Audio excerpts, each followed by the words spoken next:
श्री महाभारत खिलभाग हरिवंश पुराण भविष्य पर्व 35वां अध्याय।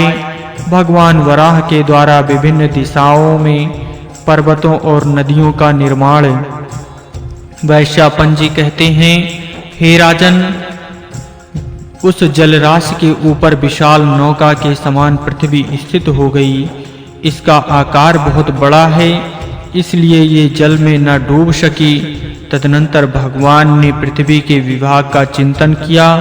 समस्त पर्वतों की ऊंचाई, नदियों के मार्ग को सूचित करने वाली रेखा, वे कितने योजन दूर तक बहेंगी, इसके प्रमाण उनकी गति पूर्व की ओर होगी या दक्षिण की ओर, इसके निश्चय, उनके प्रवाह और विशेषता, उन नदियों के महत्तम के विषय में उन्होंने बारंबार विचार किया।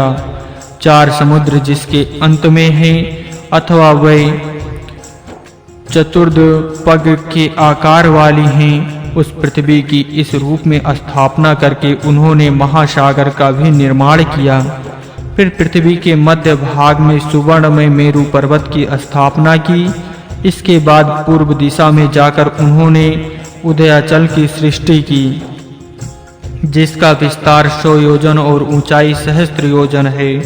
वो सुवर्ण में शिखरों से सुशोभित है। उसके वे शिखर प्रातः काल के सूर्य के समान तेजस्वी हैं। वे अपने ही तजोमय गुणों से उद्भासित होते हैं। उस पर्वत का निर्माण इस प्रकार हुआ है, मानो कोई विशाल वेदी हो। कमल नयन श्री हरि ने उस पर्वत पर बड़े बड़े ताने वाले नाना प्रकार के सुवर्णमय वृक्ष भी बनाए हैं, जो सदा फूल और फलों से संपन्न रहते हैं। इसके बाद उन महान देवता श्री हरि ने सोमनस गिरी का निर्माण किया, जिसकी चौड़ाई 100 योजन और लंबाई 300 योजन है। वहां नाना प्रकार के सहस्त्रों रत्नों का संचय करके अनेक रंग की वेदिका बनाई, जो संध्या काल के बादलों की भांति प्रकाशित होती थी। तत्पश्चात भगवान ने सहस्त्र श्रृंग नामक पर्वत का निर्माण किया, जो नाना प्रकार की मर्णमयी शिलाओं से अलंकृत था। घने वृक्षों का वन उसकी शोभा बढ़ाता था। वो पर्वत 60 योजन ऊंचा था। संपूर्ण विश्व जिनका कर्म है, उन प्रजापालक श्री हरि ने वहां अपने लिए एक स्थान बनाया, जो उनका संपूर्ण भूतों से सम्मानित उत्तम आसन है। तदनंतर भगवान ने हिमराशि सदृश महापर्वत हिमालय का निर्माण किया, जो दुर्गम एवं गहन है। वो बहुत सी कंदराओं से अलंकृत होता है। उन्होंने हिमालय से प्रकट होने वाली एक दिव्य नदी की भी सृष्टि की, जिसका नाम वसुंधरा है। असंख्य द्विज उसका सेवन करते हैं। उसके तट विशाल हैं। वो नदी सारी पुण्यमयी पूर्व दिशा को अपने सैकड़ों स्रोतों से व्याप्त करके उसकी शोभा बढ़ाती है। उसके वे स्रोत मोती और शंख के समान उज्जवल आभा से अलंकृत एवं अमृत के तुल्य मधुर जल से परिपूर्ण हैं। वही नदी अपने तट पर उत्पन्न हुए अधिक कामनीय वृक्षों से विभूषित है। वह वृक्ष सदा फूल और फलों से संपन्न, सघन तथा दूर तक छाया करने वाले हैं। इस प्रकार पूर्व दिशा का विभाग करके उन्होंने दक्षिण दिशा में एक दिव्य पर्वत की सृष्टि की, जो सारा का सारा सुवर्णमय एवं रजतमय प्रतीत होता है।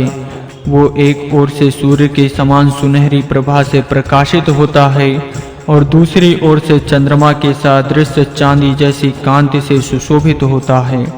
इस प्रकार 2 तरह के रंग धारण करने वाले उस श्रेष्ठ पर्वत की बड़ी शोभा होती है। वो एक ही साथ द्विविध तेज से व्याप्त होकर एकत्र हुए सूर्य और चंद्रमा के समान जान पड़ता है। वो महान पर्वत मूर्तिमान सूर्य सा प्रतीत होता है। संपूर्ण मनोवांछित फलों से संपन्न रमणीय एवं मनोरम वृक्ष उसे सब ओर से घेरे हुए हैं। इसके बाद भगवान ने हाथी के समान आकार वाले एक पर्वत का निर्माण किया, जिसका विस्तार अनेक योजन का था।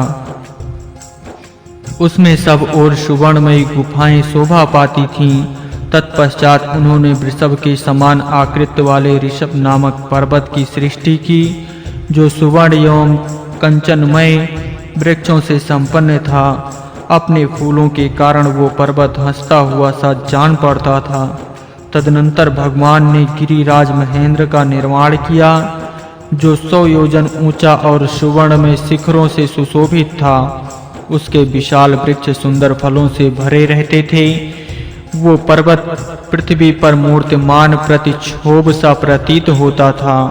तदनंतर श्री हरि ने नाना प्रकार के रत्नों से व्याप्त और सूर्य चंद्रमा के समान कांतिमान मलय नामक पर्वत की सृष्टि की, जहाँ विचित्र फलों से भरे हुए वृक्ष लहलहा रहे थे।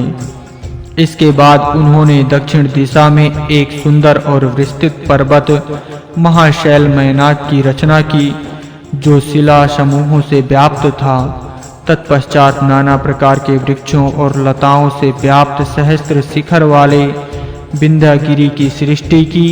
साथ ही वहां से प्रकट होने वाले एक नदी का भी निर्माण किया, जो तट रूपी नितंब भाग से विभूषित थी। उसमें बड़ी भौरें उठ रही थी।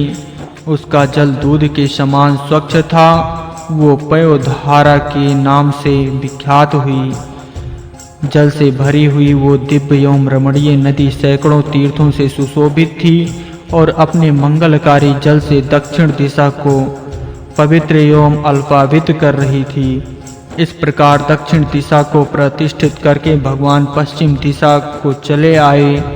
वहां उन्होंने 100 योजन ऊंचे शैलराज अस्ताचल का निर्माण किया, जो बहुत बढ़े हुए विचित्र एवं सुवर्ण में शिखरों से सुशोभित था। सोने की शिलाएं और गुफाएं उसकी शोभा बढ़ा रही थीं। सूर्य के समान प्रकाशित होने वाले शाखू और ताड़ के वृक्ष वहां सब ओर से फैले हुए थे। शोभाशाली विचित्र वेदिकाओं से युक्त सुवर्णमय शिखर उसकी श्री वृद्धि कर रहे थे। वहां भगवान ने 60,000 पर्वत बसाए थे, जो अपने शरीर और कांति से मेरु पर्वत की समानता करते थे। तदनंतर भगवान ने जल की सहस्त्रों धाराएं बहाने वाले एक मेरु सदृश पर्वत को स्थापित किया, जो पुण्य तीर्थ के गुणों से संपन्न था, जिसका विस्तार 60 योजन था। उसकी ऊंचाई भी उतनी ही थी। वहीं उन्होंने अपने रूप के समान वराह नामक दिव्य पर्वत को बसाया, जो वैदूर मणि से संपन्न था। उस पर्वत पर सोने और चांदी के दिव्य शिलाखंड है। वहीं भगवान ने चक्र सादृश महाबली चक्रवान गिरि की स्थापना की, जो सहस्त्रों शिखरों से संपन्न एवं विशाल था। इसके सिवा उन्होंने वहां एक रजत में श्रेष्ठ पर्वत को स्थापित किया, जिसका स्वरूप शंख के समान उज्जवल था, इसीलिए उसका नाम शंख रखा गया। वो श्वेत वर्ण के वृक्षों से व्याप्त था। उस महान पर्वत के अग्रभाग में उन्होंने रत्न स्तंभूत सुवर्ण से पुष्पमय हास्य से सुशोभित परिजात नामक विशाल वृक्ष को स्थापित किया। पश्चिम दिशा में भगवान वराह ने अत्यंत जल से भरी हुई एक शुभ एवं पुण्य नदी का भी सृष्टि की, जो घृतधारा के नाम से विख्यात है। इस प्रकार पश्चिम दिशा में पर्वतों के विभाग करके उन्होंने उत्तर दिशा को सुवर्ण के समान कांतिमान पर्वत बसाए, जो गुणों से उत्कृष्ट थे।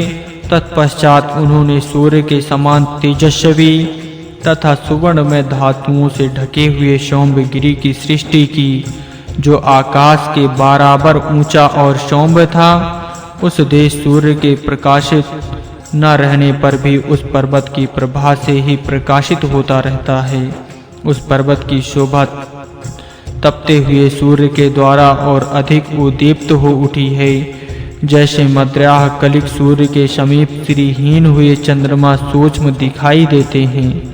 उसी प्रकार उस पर्वत के सामने तपते हुए सूर्य भी फीके पड़कर सूक्ष्म लक्षणों से लक्षित होते हैं, ऐसा जानना चाहिए। इसके बाद उन्होंने सहस्त्रों शिखरों से सुशोभित तथा नाना प्रकार के तीर्थों से व्याप्त रत्नपूर्ण अस्तगिरी का पुनः निर्माण किया। तदनंतर मनोहर गुणों से संपन्न श्रेष्ठ मधुराचल का तथा उद्दाम पुष्प गंध से भरे हुए गंधमादन पर्वत का निर्माण किया।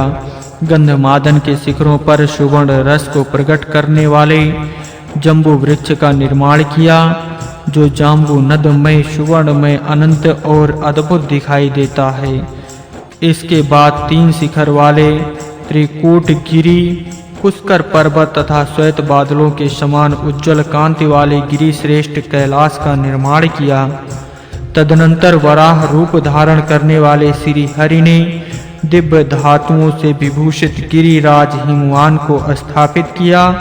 इसके सिवा उन भगवान ने उत्तर दिशा में सर्वगुण संपन्न दिव्य नदी मधुधारा की सृष्टि की, जो सैकड़ों ऋषियों से सेवित है। उस समय परमेष्टि भगवान श्री हरि ने सभी पर्वतों को पंख युक्त इच्छा अनुसार रूप धारण करने की शक्ति से संपन्न तथा विचित्र बनाया था। इस तरह लोक भावन भगवान ने पृथ्वी का विभाग करके देवताओं और असुरों की उत्पत्ति के लिए अपनी अक्षय बुद्धि का प्रयोग किया। रक्त के समान लाल नेत्र वाले उन लोकनाथ भगवान नारायण ने समस्त जगत के हित के लिए संपूर्ण दिशाओं में भांति भांति के नाम वाले पर्वतों और जल से भरी हुई पवित्र नदियों की सृष्टि की। इस प्रकार श्री महाभारत के खिल भाग हरिवंश के अंतर्गत भविष्य पर्व में वराह अवतार विषयक 35वां अध्याय पूरा हुआ।